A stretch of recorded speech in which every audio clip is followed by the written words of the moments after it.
planteando las recomendaciones que desde Basta ya se plantean en relación con el derecho a la verdad, a la justicia, a la reparación y no la repetición desde la voz de las víctimas.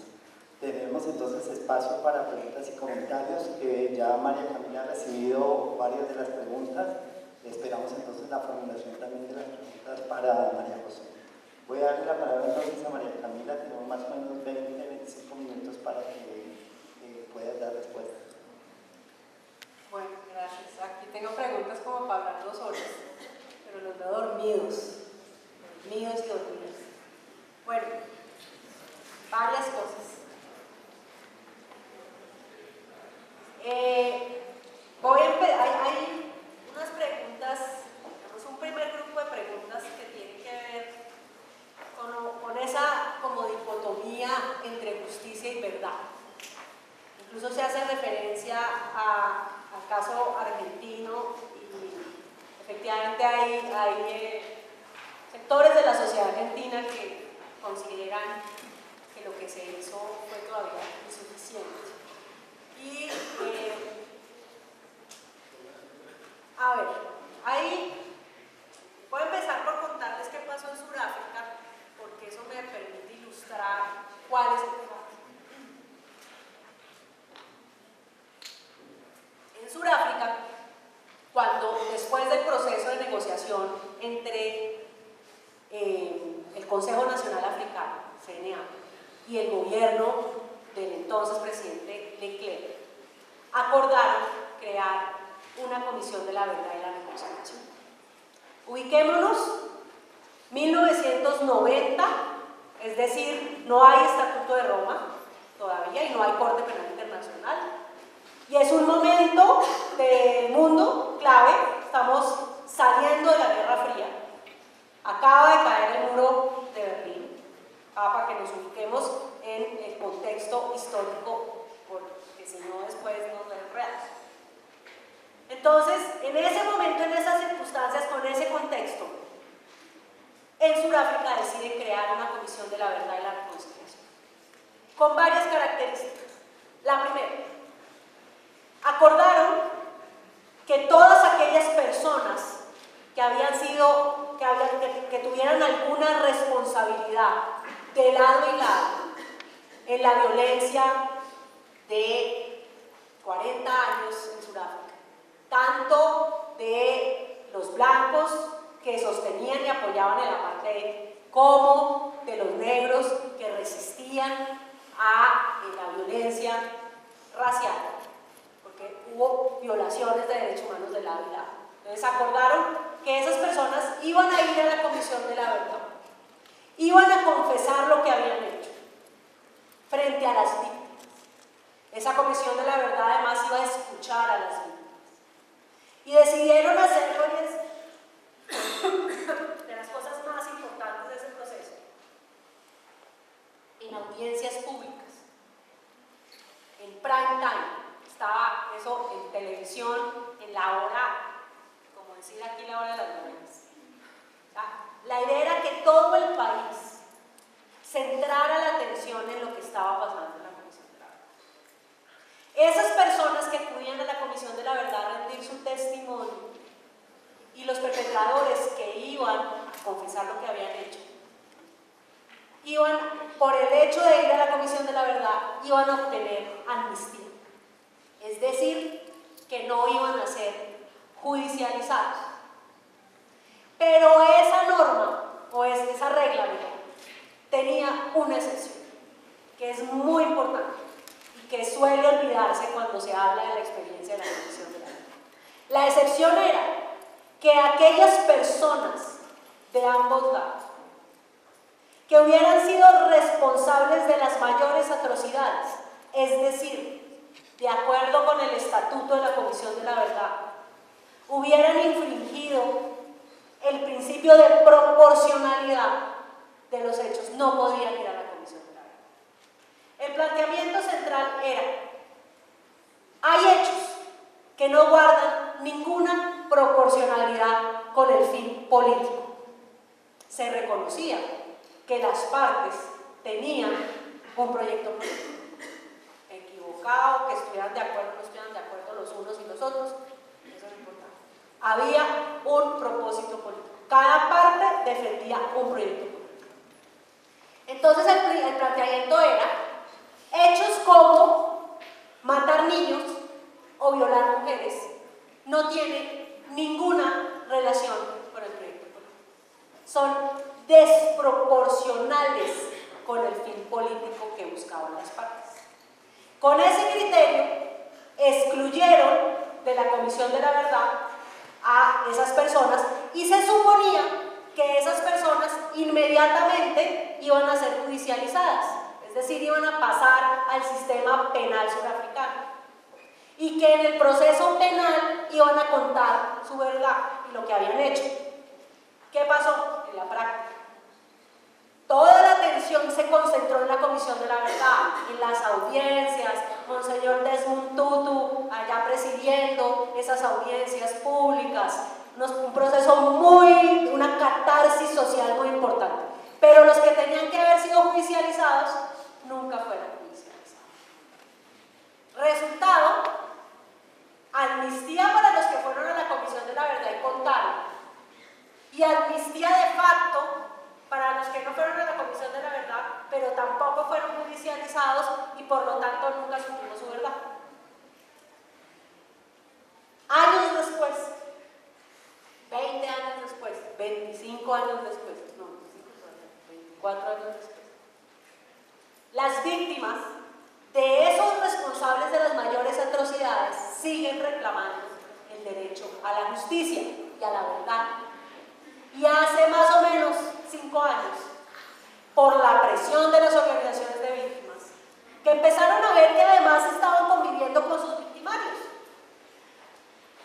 empezaron a presionar y 20 años después se abrieron juicios contra esas personas que habían tenido una amnistía de facto.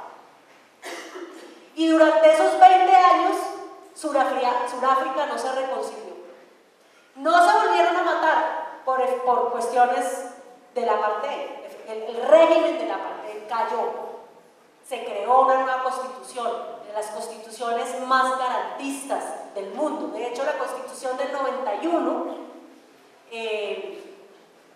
digamos, tiene cosas similares adopta algunos de los aspectos de la constitución surafricana, porque fue un modelo a principios de la década de los 90 en el mundo. Pero en Sudáfrica, si ustedes van a Johannesburgo o a Pretoria, todavía son ciudades segregadas, son ciudades donde los blancos viven a un lado y los negros viven al otro, pero no se matan. Pero lo cierto es que el reclamo de justicia, 20 años después, siguió vigente. ¿Qué pasó en Argentina? En Argentina, cuando cae la dictadura militar, cuando cae la junta militar y llega y es el primer gobierno democrático, que fue el gobierno de Alfonsín, ¿qué decide la sociedad argentina? Fíjense que ahí tienen que hacer un balance muy complejo y tomar una decisión política muy difícil. Estaba la presión de las víctimas, de familiares de personas desaparecidas, porque se conociera la verdad y se identificaran los responsables y se juzgaran. Pero la dictadura había acabado de caer, es decir, estaban frente a un periodo de inestabilidad política y social muy complejo. Había todavía riesgo de que sectores de las fuerzas militares volvieran a tomar el poder.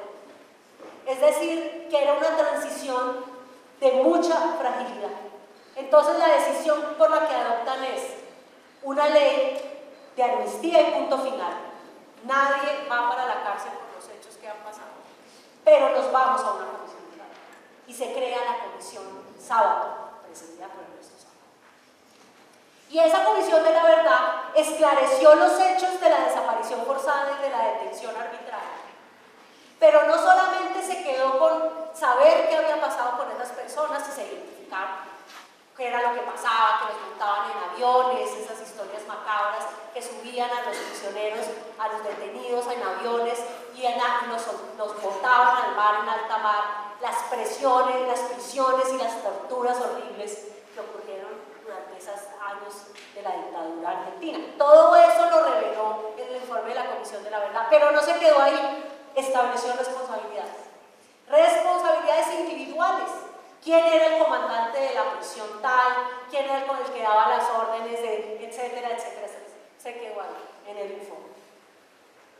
15 años después, la presión de la sociedad, la demanda de la sociedad, hace que se caiga la ley de punto final en Argentina. E inmediatamente se reabren procesos contra la Junta Militar. Hoy toda la Junta Militar de los últimos años de la dictadura argentina está condenada. Fíjense, pasaron 15 años después. Es decir, que esa tensión entre justicia y procesos de democratización, o justicia y paz, es una tensión que a veces se resuelve con el tiempo. Las circunstancias cambian, el contexto cambia y entonces hay nuevas condiciones para que se reabran los procesos. Pero aquí el mensaje es que el reclamo de las víctimas por justicia es un reclamo que permanece. Guatemala. Seguramente ustedes escucharon, algunos o vieron en la prensa el juicio contra el presidente Ríos Montt. Un juicio muy importante. Primera vez en el mundo que un sistema nacional juzga a un expresidente de la República por el delito de genocidio. Y se fueron a la Corte, y lo llevaron a la Corte y lo condenaron. Luego la Corte Constitucional tumbó la condena. Pero ¿qué fue lo importante del juicio de Ríos Montt? Es que la información que permitió llevar a juicio a Ríos Montt estaba en el informe de la Comisión de la Verdad de Guatemala de los años 90. Pasaron 20 años. 20 años, y las víctimas de ese pueblo indígena, por eso fue un genocidio, porque acabó prácticamente con el pueblo indígena en Guatemala. Pero los sobrevivientes siguieron insistiendo en su derecho a la justicia. Y por la lucha de las organizaciones de víctimas y con la información que se había recopilado en el informe de la Comisión de la Verdad, llevaron a Ríos Montt a juicio. Y lo más impactante de lo que pasó en el juicio de Ríos Montt, más allá de que se condenara, es que ese juicio volvió a activar en la sociedad guatemalteca la profunda división que todavía existe. La reacción de las élites a quienes sirvió Ríos Montt en su época fue una reacción racista como nunca se había visto en Guatemala, o que se había visto en los peores años de la guerra. Entonces, fíjense, esa herida profunda del pueblo guatemalteco, esa división, la exclusión y marginalización histórica de la mayoría de la población, porque la mayoría de la población guatemalteca es indígena, no se ha resuelto. Y el juicio de Ríos Montt se convierte en un catalizador de un conflicto social que sigue vigente en Guatemala. Y el reclamo de las víctimas por la justicia. Me voy a la segunda idea, de la que está aquí en las preguntas. ¿Qué hacemos en Colombia? ¿Qué hacemos? Porque aquí tenemos el mismo dilema. Por un lado, tenemos el legítimo reclamo de las víctimas porque los responsables de las graves violaciones de derechos humanos sean investigados, juzgados y sancionados. Pero ya no estamos a principios de la década de los 90. Hoy tenemos Corte Penal Internacional y Estatuto de Roma. Es decir, tenemos un corpus de normatividad internacional que obliga al Estado colombiano a investigar, juzgar y sancionar los delitos de lesa humanidad, los crímenes de guerra, el genocidio, la tortura, la violencia sexual.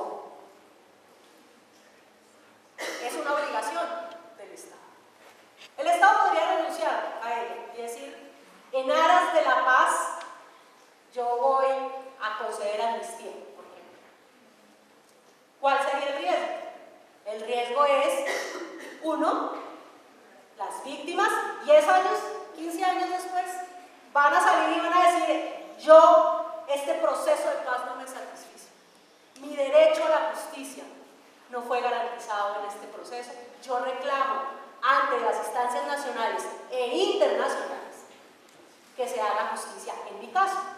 Entonces pasa lo que pasó en Argentina, lo que pasó en Sudáfrica, 20 años después, para la cárcel. O se activa la competencia de la Corte Penal Internacional. La competencia de la Corte Penal Internacional es subsidiaria. Hace lo que los estados no hacen. Si el estado no puede, porque no tiene la capacidad, porque tiene un sistema de justicia que no funciona, como han pasado en países en África, o porque no quiere, la Corte puede decir, como estos delitos, lesa humanidad, crímenes de guerra, etc., no solamente afectaron a las víctimas directas, sino ofenden la conciencia de la humanidad. Es decir, no son delitos que solamente ofenden al directamente afectado, sino ofenden a los seres humanos. Ese es el sentido de los delitos de lesa humanidad o de los delitos internacionales. Son delitos que como seres humanos no podemos aceptar. Entonces la Corte Penal Internacional dice, yo activo mi competencia, abro una investigación en Colombia y me cargo a los responsables y los llevo a prisión.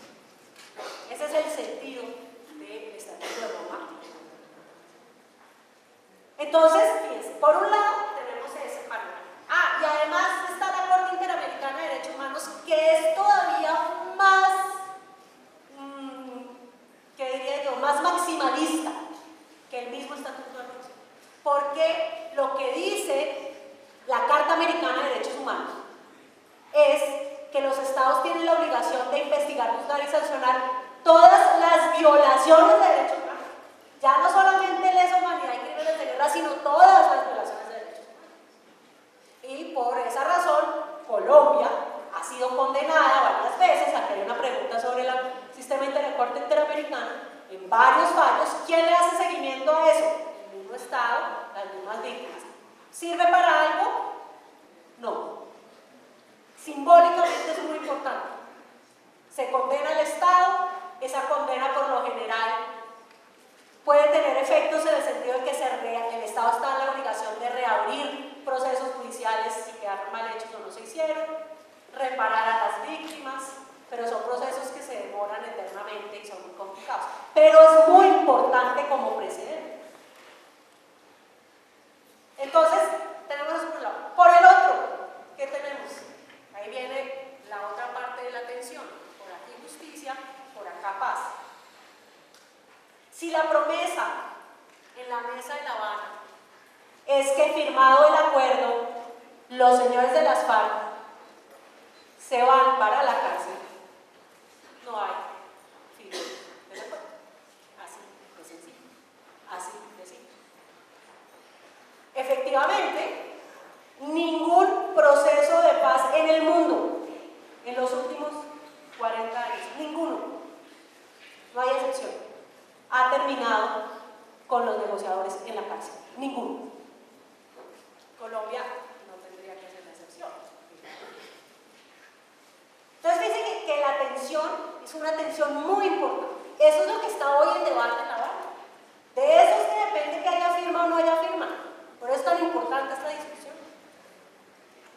Entre esas dos, digamos, estos dos polos, ¿cuáles son las alternativas? Tenemos que encontrar de manera creativa un modelo de rendición de cuentas. Fíjense que no hablo de judicialización para no reducir la discusión a un tema del derecho penal, sino abrir la comprensión. Y cuando hablo de rendición de cuentas estoy hablando de verdad, estoy hablando de justicia, estoy hablando de reparación, estoy hablando de reformas institucionales. Tenemos que encontrar un modelo que me dé todo eso, ese paquete me lo garantice, ese combo, pero al mismo tiempo me facilite la construcción de una paz estable y duradera. central es efectivamente la verdad. Pero no la verdad como pasó en Sudáfrica, como valor de transacción. Ojo con eso. No es, tú me das verdad, yo te doy amnistía o impunidad. Porque esa fórmula ya vimos que no funciona. En el largo plazo no es sostenible. Aquí podemos hacer un acuerdo y decir, nos vamos todos para la Comisión de la Verdad, agentes del Estado, guerrillas, paramilitares, políticos, todos para allá, y nadie va para la cárcel, y nadie va a juicio, nadie. Vamos a ver qué pasa en 10 años, o menos, o menos. Cambia la correlación de fuerzas políticas en este país y tenemos un próximo gobierno de extrema derecha. Lo primero que hace, ¿qué es? Meter a la cárcel a la gente, sin acuerdo. Entonces, fíjense que el acuerdo nos tiene que quedar bien hecho desde ya, porque tenemos que dar seguridad jurídica a los excombatientes para que en 5 años no los metan a la cárcel, pero también tenemos que satisfacer el derecho de las víctimas a la verdad, a la justicia y la reparación. Y tenemos que emprender una labor pedagógica en el país para que entendamos que cuando hablamos de justicia no necesariamente estamos hablando de 60 años de cárcel. Estamos hablando de todo ese combo, con seguridad jurídica. Voy terminando con un par de preguntas que hacen referencia a los riesgos de la verdad oficial, que es una pregunta muy importante. Una comisión de la verdad produce, o sea, no le tengamos miedo a eso, porque esa es la diferencia con lo que estaba explicando María José de los procesos de memoria. Una comisión de la verdad produce una verdad oficial. ¿Pero qué es una verdad oficial? No es la verdad del gobierno, no es la verdad del gobierno, porque es la verdad que produce la comisión de la verdad. ¿Quién hace parte de la comisión de la verdad? Pues eso es lo que tendremos que definir. Pero la idea es, como ha pasado en muchas partes, y hay una pregunta referida a eso, son personas de probada independencia, por ejemplo, de reconocida probidad, digamos, personas éticamente impecables, ¿para qué? Para que le generen confianza a la sociedad, a las partes obviamente, pero confianza a la sociedad, porque es que ellos van a producir un relato oficial. ¿Oficial qué quiere decir? Quiere decir un relato que se toma como el referente, que no quiere decir que es la única. Ojo, oficial no quiere decir única, y oficial no quiere decir gubernamental. Ojo, ojo. Pero sí es una instancia dotada de toda la legitimidad, eso es una comisión de verdad, dotada de toda la legitimidad, de toda la capacidad y del reconocimiento legal para producir una narrativa, un relato oficial en ese sentido. Por eso es muy importante lo que decía hace un momento María José. No hay una verdad única. El hecho que exista una verdad oficial no quiere decir que va a ser la única. Y por eso les decía yo también, esto es un proceso permanente. Y necesitamos que esa construcción de la memoria sea una construcción plural, sea una construcción participativa, diversa, que se nutra de las experiencias propias de las comunidades y que complemente en un ejercicio permanente ese relato oficial. Tiene riesgos si la comisión de la verdad es manipulada por las partes, por ejemplo.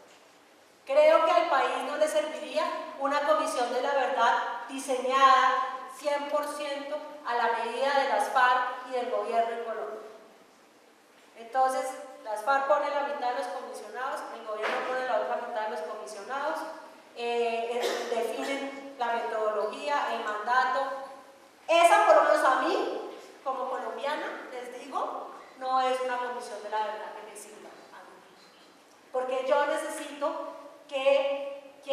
conformen esa comisión de la verdad sean independientes de las partes, que le propongan, que le presenten a las partes una narrativa de lo que ha pasado en este país, pero que no sea una narrativa a conveniencia de las partes.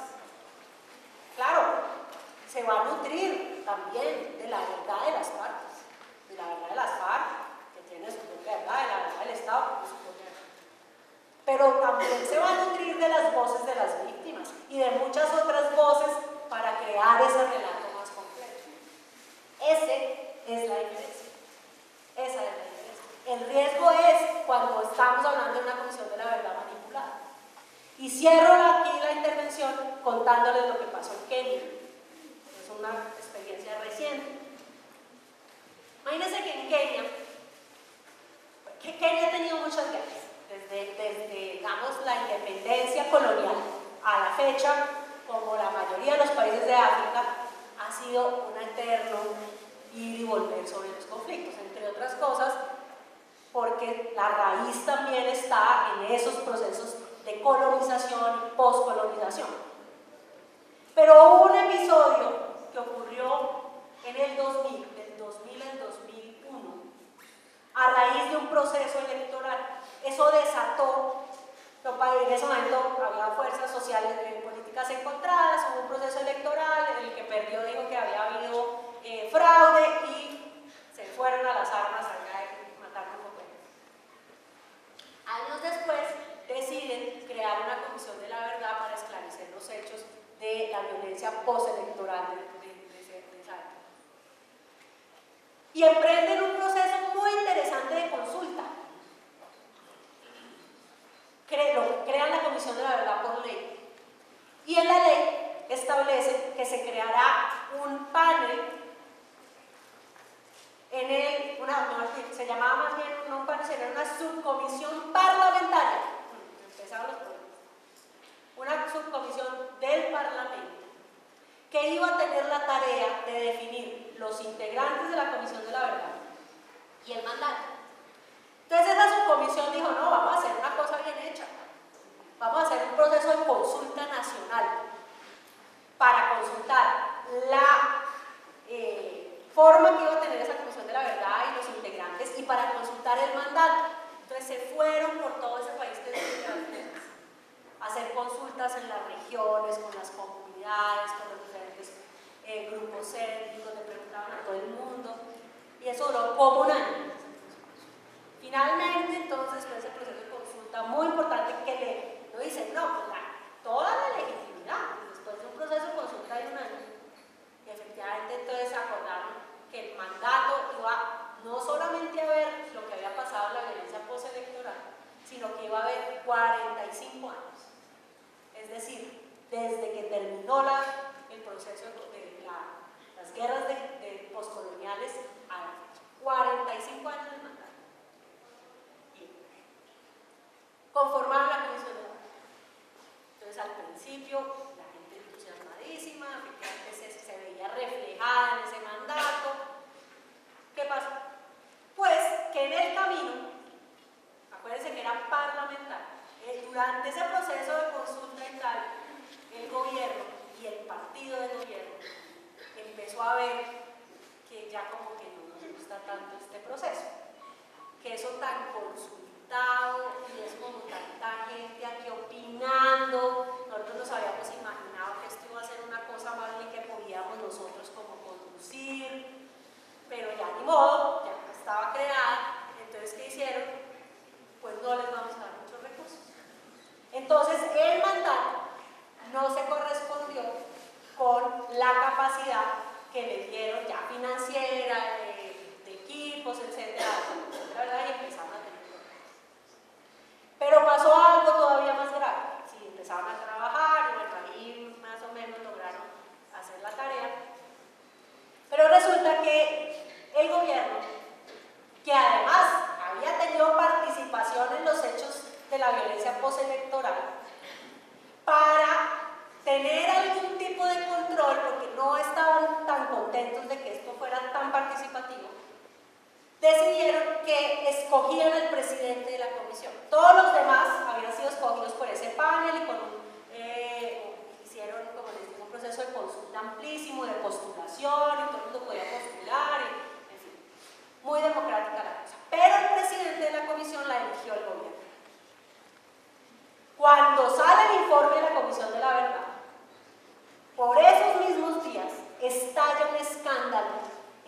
Kinshasa, capital de Kenia. Perdón, no, Kinshasa no, en la capital de Kenia. Porque en el proceso de investigación encontraron, quienes estaban trabajando, que el presidente de la Comisión de la Verdad, en Nairobi, el presidente de la Comisión de la Verdad había estado involucrado en unos hechos, unas violaciones de derechos humanos años atrás.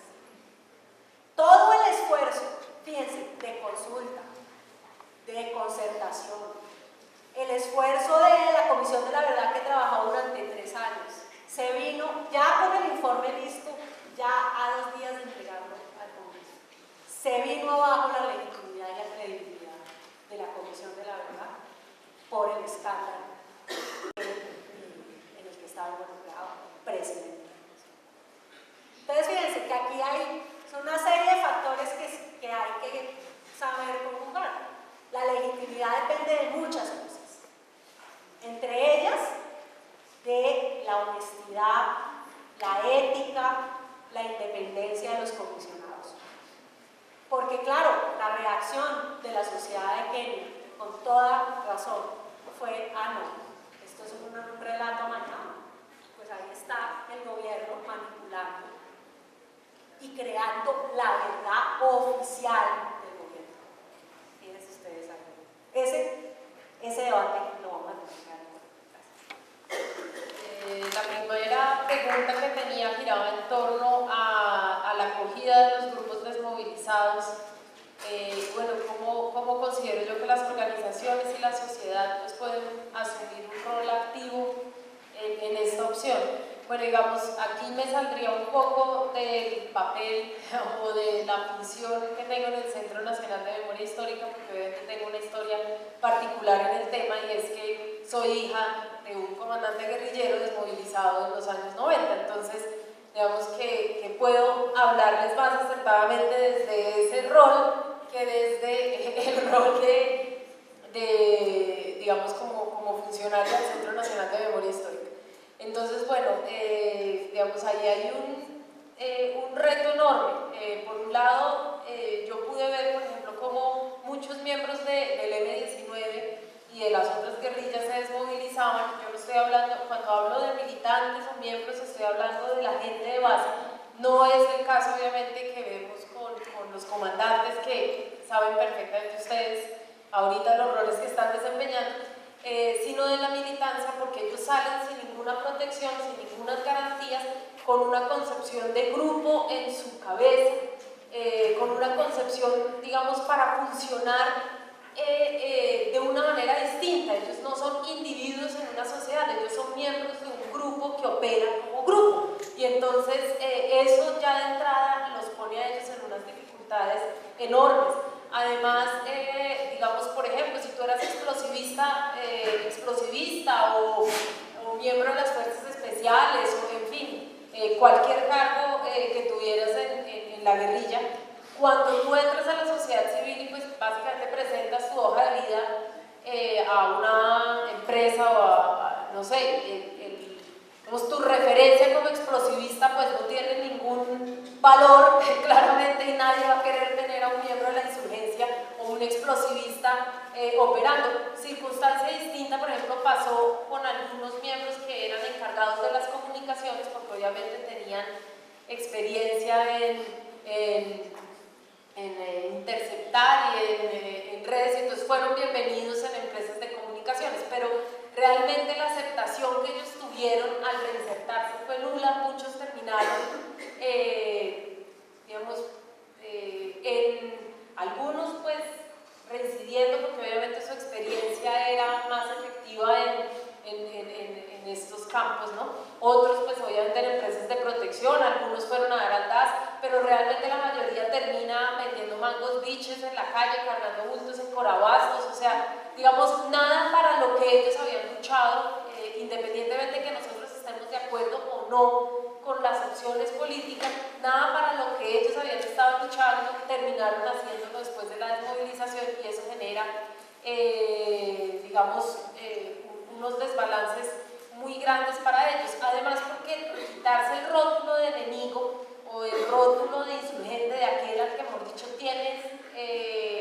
UAR, es muy difícil, y yo ahí insisto mucho, y en el trabajo personal que yo he hecho, he insistido mucho en, digamos, ponerle un rostro de humanidad a ese otro. O sea, el otro tiene que ser un humano que yo puedo entender, comprender de alguna manera, porque si no es imposible que yo pueda aceptarlo en mi sociedad. Si es un asesino desalmado, no hay posibilidad alguna, digamos, de que yo pueda comunicarme con ese ser, porque no tiene ningún rasgo humano para mí. Entonces, digamos, esa es una de las grandes dificultades que han tenido los miembros, los militantes en la reinserción, aquellos que se desmovilizaron en los años 90. Entonces, digamos, ahí la sociedad, ¿qué reto tiene? Precisamente conocer los relatos de la insurgencia armada, de sus familiares, de los que ellos sufrieron. Por ejemplo, yo en particular, pues claro, tengo una crítica con la misma ley de víctimas, por ejemplo, porque no somos, nuestras historias no son aceptadas en ningún momento dentro de los relatos, ni siquiera existen. No existen, y en muchos casos tampoco pueden hacer parte de los miembros, por ejemplo, de organizaciones de víctimas, porque el hecho de que ellos fueran militantes de la guerrilla justificaba que los desaparecieran, los torturaran, los asesinaran, y eso se ve, por ejemplo, ahorita que acabaron de encontrar los 2 cuerpos de las guerrilleras que estaban en el Palacio de Justicia, como inmediatamente el hecho, y es lo que ha enfrentado además muchísimo a las organizaciones de los familiares de desaparecidos del Palacio de Justicia, porque unos aceptan, una parte de ellos, digamos, acepta que haya guerrilleros dentro de los grupos de familiares, y en cambio los otros grupos, otra parte de este grupo los rechaza, porque el hecho de que ellos hayan sido estigmatizados, de que ellos durante años no hayan podido hacer sus reclamos de justicia sus reclamos justos, es porque como eran supuestamente los miembros de la cafetería guerrilleros del M-19, entonces podían ser desaparecidos y torturados, y ahí es cuando yo voy al tema, digamos, de las justificaciones. O sea, independientemente digamos, del rango que haya tenido un ser humano, puede que yo no le pueda poner el nombre de víctima, puede que sencilla, pero se les tiene que garantizar sus derechos a todos independientemente. O sea, los derechos humanos son inalienables para el ser humano. O sea, por el hecho de que yo sea un paramilitar o un narcotraficante o un guerrillero o un militar, digamos, tampoco justifica que a mí me puedan tener 12, 15 años en el monte, o a mí me puedan desaparecer, torturar o perseguir a mi familia, digamos, como es el caso mío particular. Entonces ahí la sociedad juega un papel importantísimo, porque inevitablemente la construcción de la paz no es una construcción que se haga desde La Habana, ya ellos, no, la construcción de la paz, y que la paz es sostenible, es una responsabilidad de todos nosotros como sociedad, y ahí nosotros podemos ser agentes importantes. Igual, por ejemplo, hay una responsabilidad más inmediata, y es el tema de la refrendación. Puede que hayan acuerdos, pero los acuerdos pueden caerse según la modalidad que haya en la refrendación, y eso se vio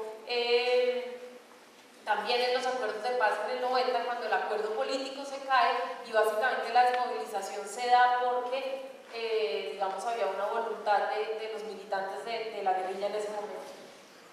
Y ahí, digamos, la sociedad también juega un papel activo. O sea, no es, nosotros tenemos una responsabilidad enorme frente al futuro que tenemos, además porque lo que se está decidiendo aquí es el presente de ellos, que ya tienen 50, 60, 70 años, pero es el futuro de nosotros, es el futuro de nuestra generación. Nosotros cómo vamos, digamos, cuál va a ser la brecha generacional que nosotros vamos a plantear. O sea, tiene que haber una brecha, y nosotros tenemos que estar exigiendo esa brecha. O sea, hay un cambio y es nuestro futuro, y ahí están nuestras exigencias. Y en las organizaciones de víctimas hay gente joven, ustedes son gente joven, la sociedad colombiana es una sociedad joven, ¿sí? Entonces, digamos, ahí nosotros tenemos un papel activo, como en su momento lo tuvieron los jóvenes cuando el movimiento por la séptima papeleta, por ejemplo, ¿no? Entonces, bueno, luego tenía yo otra pregunta también que iba muy encaminada, y por eso la retomo. Digamos, en cuanto a las limitaciones, y había un caso, digamos, digamos, se relacionaba el caso de la Unión Patriótica, el caso de la muerte de mi padre, del asesinato, de muchos otros casos emblemáticos, qué limitaciones genera para la verdad, la justicia y la reparación, la limitada accesibilidad de los archivos oficiales y de inteligencia. Pues digamos, ahí vuelvo con esta porque es lo que digamos, les puedo hablar como en primera persona porque tengo una experiencia en el tema, soy parte civil en el caso del asesinato de mi padre, pues todas las limitaciones, absolutamente todas. No hay posibilidad alguna de que los procesos avancen si no hay una desclasificación de los archivos, es imposible que avancen los casos. Primero porque desde su origen han habido un montón de faltas procesales en los expedientes, pérdida de pruebas que no se hicieron, informaciones que se contradicen. Por ejemplo, en el caso particular de mi padre se tomó la decisión el año pasado y nos acabamos de enterar este año que se fundió el arma con la que asesinaron a mi padre.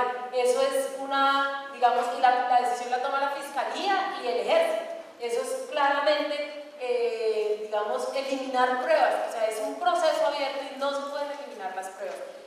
No se hicieron pruebas de balística, o sea, y con eso diría, y me remito al caso de mi padre porque estoy convencida de que en los demás casos la justicia ha operado exactamente de la misma manera. Entonces tiene que haber una depuración del Estado. En muchos casos nosotros somos quienes estamos haciendo los contextos de lo que ha sucedido y no somos investigadores del CTI. Por ejemplo, en el caso nuestro teníamos 12, 5, o sea, éramos niños cuando suceden estos casos, tenía 12 años y no nos pueden exigir a nosotros que, ahí voy con el tema de la reparación, no nos pueden exigir a nosotros que nos hagamos autojusticia, que nos contemos nosotros mismos las verdades y que además sobre nuestros hombros recaiga el tema de la paz porque depende de nosotros si perdonamos o no. ¿Sí? El tema de la reconciliación además no puede caer encima de las organizaciones de víctimas y, y de las víctimas. Es una responsabilidad de la sociedad entera, no solamente es una responsabilidad digamos nuestra porque el perdón es una opción personal y además nosotros tenemos que saber a quién le pedimos perdón. Si nadie nos ha pedido perdón, ¿a quién perdonamos? Entonces, digamos, ahí estaría la segunda. En cuanto a, había otra pregunta en cuanto a la sociedad, cómo podría prepararse para recibir los relatos de las víctimas. Yo pienso que la sociedad está más que preparada.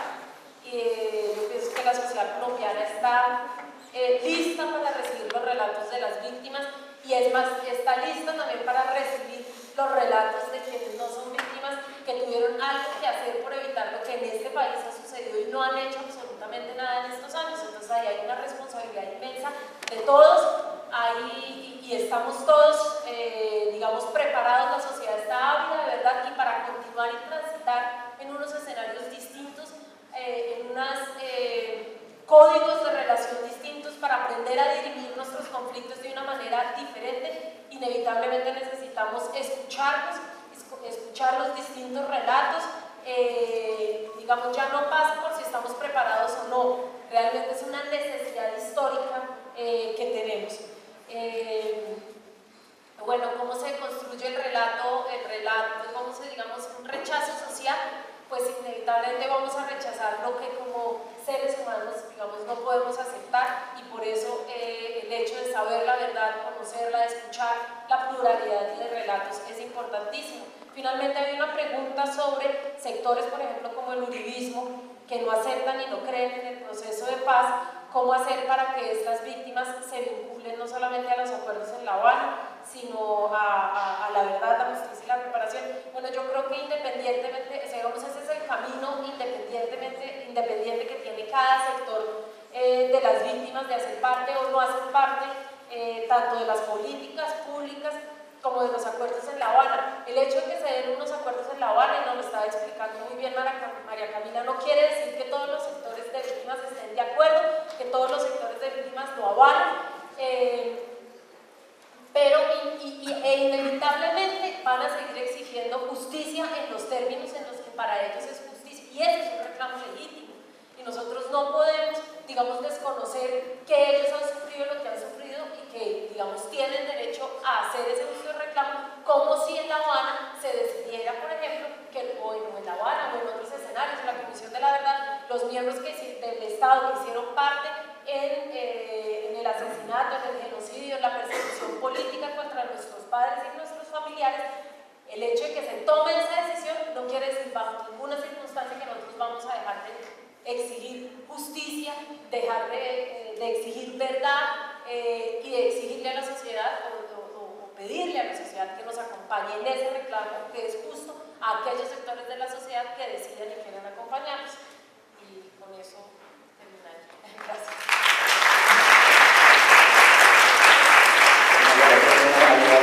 Dos preguntas para María Camila, breve, María Camila.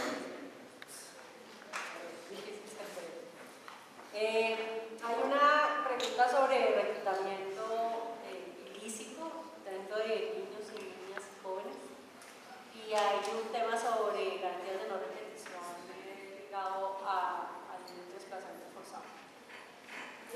Con relación al tema de reclutamiento ilícito, bueno, ahí tengo que decir que cuando hablamos de justicia transicional, en términos generales, nunca estamos hablando de blanco y negro. De hecho, en la vida nada es blanco o negro. Pero en particular, cuando estamos hablando de justicia transicional, estamos hablando de todas las zonas grises. ¿Y por qué lo digo? Porque en el caso del reclutamiento ilícito, digamos, por un lado está la perspectiva meramente judicial y se establece, según el derecho penal internacional, que el reclutamiento de menores de 15 años es un crimen de guerra. Eso no hay discusión. De menores de 15 años. Es una grave infracción al derecho internacional humanitario, por lo tanto es un crimen de guerra. En nuestra legislación nacional sería el delito, es cuando se trata de reclutamiento de menores de 18 años. Pero resulta que este es un tema muy complejo, que no se resuelve solamente estableciendo el tipo penal o la obligación del Estado frente a la justicia internacional. Hay una, digamos, doble dimensión en los chicos que han sido reclutados. Y es, por un lado, la dimensión de víctima, que no está en discusión. Si son menores de 18 años, son víctimas. Pero al mismo tiempo han hecho parte de los grupos armados y durante su actividad dentro del grupo armado pudieron haber cometido también violaciones de derechos humanos. Digamos que esa dicotomía víctima-victimario, y ahí está el problema de reducir el mundo a las dicotomías víctima-victimario, hombre-mujer, guerra, paz, etcétera, etcétera, porque la vida es mucho más compleja que eso. Nos pone en un debate que es muy complicado. Si nos vamos, digamos, al terreno fáctico, en el caso, por ejemplo, de las FARC, pues nos vamos a tener un gran lío porque el 80% seguramente, más o menos, de los hoy combatientes de las FARC ingresaron a las FARC siendo menores de edad, la mayoría. Un caso emblemático, el Mono Ojoy ingresó a las FARC a los 9 años. Romaña, que hoy está sentada en la mesa de negociación, ingresó a las FARC a los 11 años. Entonces, fíjense ustedes la complejidad, si nos quedamos en la categoría penal exclusivamente, entonces efectivamente estamos frente a una situación en la que los victimarios, esos concretos de carne y hueso, también han sido víctimas, porque ingresaron al grupo siendo menores de edad. Pero si nos vamos todavía más allá y le metemos un poquito de antropología y sociología a la cuestión, nos vamos a encontrar con que muchos de los incluso hoy menores de 18 años que hacen parte de las FARC son hijos, nietos de los combatientes. Y si nos vamos más allá y vemos cómo se establece la relación entre las comunidades y las guerrillas en este país, vamos a encontrar que en muchos casos, si no la mayoría, estos chicos ingresan a las FARC porque no tienen oportunidades afuera, porque vienen de contextos familiares violentos, porque no hay escuela, porque no hay oportunidades para estudiar, porque no hay trabajo, porque han estado sometidos y históricamente a condiciones de pobreza extrema y de marginalidad.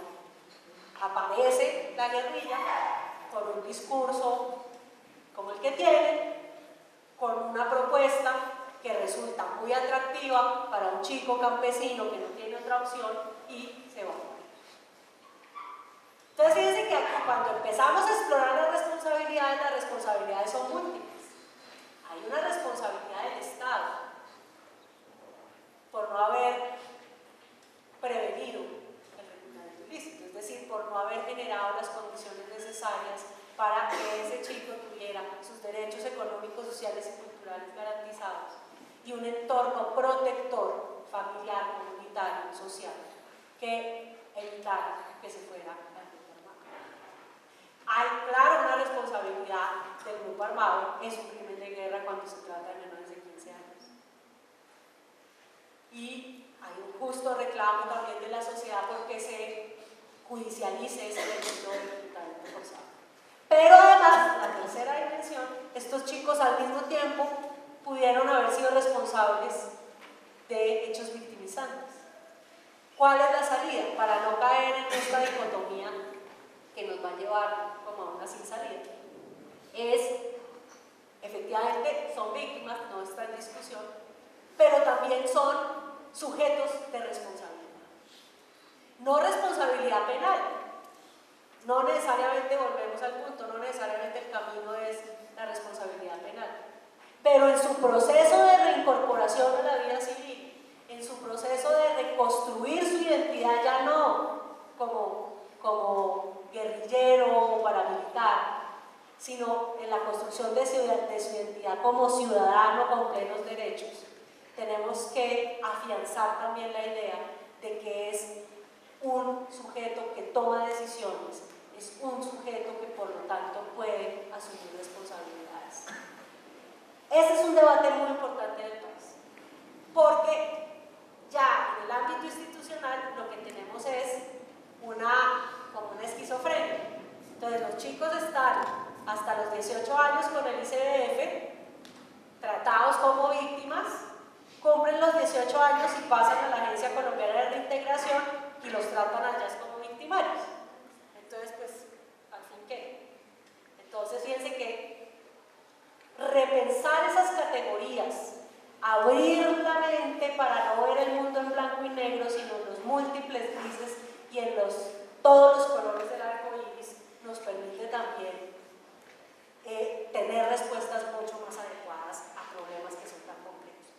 Y en el tema de garantías de no repetición, claro, parte de los derechos, parte de la reparación de las víctimas en el caso del desplazamiento forzado es el retorno a su lugar de origen.